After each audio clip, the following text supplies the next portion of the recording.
ഇന്ന് ചന്ദന ഹോസ്റ്റലിൽ നിന്ന് വന്നതാണ് കേട്ടോ. അപ്പോൾ പൂജയുടെ അവധിയാണ് 3-4 ദിവസം. അപ്പോൾ വന്നപ്പോൾ ഇവിടുന്ന് കൊണ്ടുപോയി സാധനങ്ങളൊക്കെ പാക്ക് ചെയ്ത് കൊണ്ടുപോയി കുപ്പികളൊക്കെ എടുത്തിട്ട് വരും. അപ്പോൾ അതൊക്കെ എടുത്ത് വയ്ക്കുകയാണ്. പിന്നെ അവർ കോളേജിൽ എന്തോ പ്രോഗ്രാമിന് വേണ്ടിയിട്ട് ഒരു പ്രോഗ്രാം ഉണ്ടായിരുന്നു. അപ്പോൾ അവർ ചെറുതായിട്ടൊരു കട ഇട്ടിരുന്നു.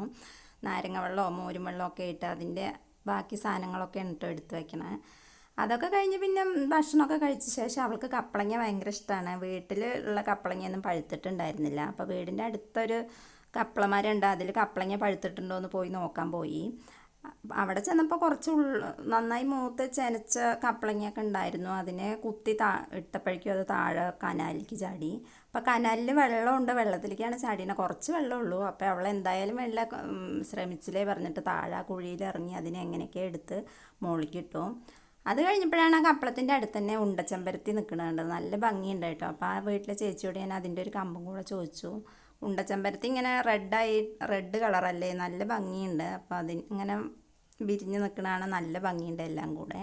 അപ്പോൾ അതിൻ്റെ ഒരു കൊമ്പും കൂടെ വാങ്ങിച്ചിട്ടാണ് കേട്ടോ തിരിച്ച് വന്നത്. 2 കപ്പളവും ഇങ്ങനെയും കിട്ടി.